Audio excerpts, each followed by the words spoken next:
Hi friends, చిన్న కాకి ప్రతిరోజు హాయిగా నిద్రపోయేది. కానీ పెద్ద కాకి మాత్రం నిద్ర పట్టేది కాదు. ఎందుకో తెలుసా? అనగనగా ఓ అడవిలో ఓ పెద్ద రావి చెట్టు ఉండేది. అందులో చాలా పక్షులు ఉండేవి. ఓ రోజు ఒక కొత్త చిన్న పిల్లకాకి ఆ చెట్టు మీద గూడు కట్టుకుంది. అక్కడ చాలా కాలంగా నివాసం ఉంటున్న పక్షులన్నీ పెద్ద కాకి పెద్దమ్మను చూస్తే అడలిపోయేవి. కారణం తెలియదు గాని ఈ పిల్లకాకిని చూసి ముచ్చటపడిన ఆ పెద్ద కాకి దానికి తన గూటి పక్కనే చోటిచ్చింది. పిల్లకాకి రోజు సూర్యోదయానికి ముందే బయటకు వెళ్లిపోయేది.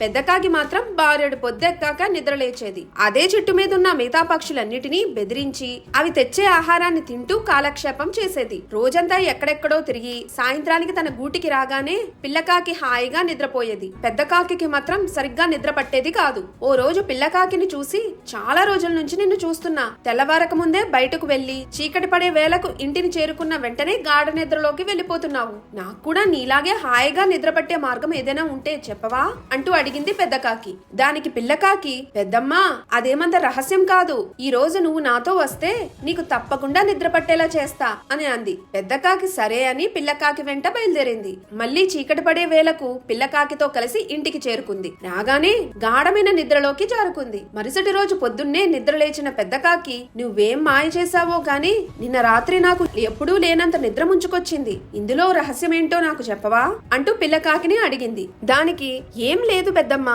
నిన్న రోజంతా నాతో పాటే ఎగురుతూ ఆహారం కోసం శ్రమించావు. అందుకే నీకు హాయిగా నిద్ర పట్టింది అంటూ వివరించింది పిల్లకాకి. ఇక అప్పటి నుంచి శ్రమ పడడం అలవాటు చేసుకున్న పెద్ద కాకి తన జీవితకాలం అంతా హాయిగా నిద్రపోయేది. ఈ కథలో నీతి ఏంటంటే, శ్రమ చేస్తేనే శరీరానికి విశ్రాంతి, మనసుకు నిద్ర కలుగుతుంది.